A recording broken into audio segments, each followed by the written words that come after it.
2 মাসের নিষেধাজ্ঞা শেষে বাজারে সরবরাহ বাড়লেও বেড়েছে মাছের দাম।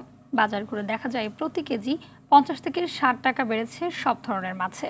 তবে অপরিবর্তিত রয়েছে মুরগির দাম। এদিকে বাজারে নতুন চাল আসতে শুরু করায় কিছুটা কমেছে দাম কমেছে কাঁচা বাজারেও। বিক্রেতারা বলছেন সরবরাহ বাড়লে দাম আরও কিছুটা কমতে পারে।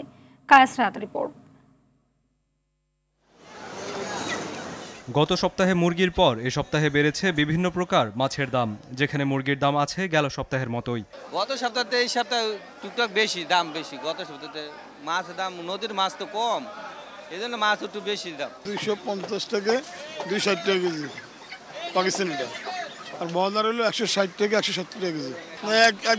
একসাথে মিলে চলতেছে দাম। এদিকে নতুন চাল আসতে শুরু করায় মিনিকেট চালের দাম কেজি প্রতি 4 টাকা কমলেও কমেনি মোটা চালের দাম। তবে গত সপ্তাহের তুলনায় বেশ কিছুটা কমেছে সবজির দাম। সপ্তাহ থেকে এই সপ্তাহে কেজিতে 20 টাকা করে কম আছে। গেছে সপ্তাহে উস্তা বেচছি 60 টাকা, এই সপ্তাহে 40 টাকা। ভেন্ডি বেচছি 50, আজকে ভেন্ডি হয়েছে 30 টাকা।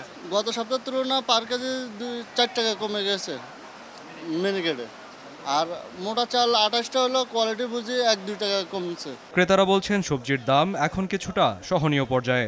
কাঁচা বাজারে হ্যাঁ আজকে একটু কম, 10 টাকা মিনিমাম কম আছে। গত সপ্তাহে 60 টাকা 70 টাকা 80 টাকা গেছে, এই সপ্তাহে 50 টাকা 60 টাকা চলছে। সাধ্যের মধ্যেই আছে। কাঁচা পেঁয়াজের দাম একটু বেশি, আগে ছিল 30-35, এখন আছে 60। আর আমরা কাঁচা বাজার নর্মালি 30 টাকা 40 টাকা মোটামুটি পাওয়া যায়। সব আইটেমের তরকারি 40-30-40-50 এর মধ্যে আছে। সবজির পাশাপাশি মাছ মাংসের দামও সহনীয় পর্যায়ে আসবে, এমনটাই প্রত্যাশা সাধারণ মানুষের। কায়েস রাহাত, RTV, ঢাকা।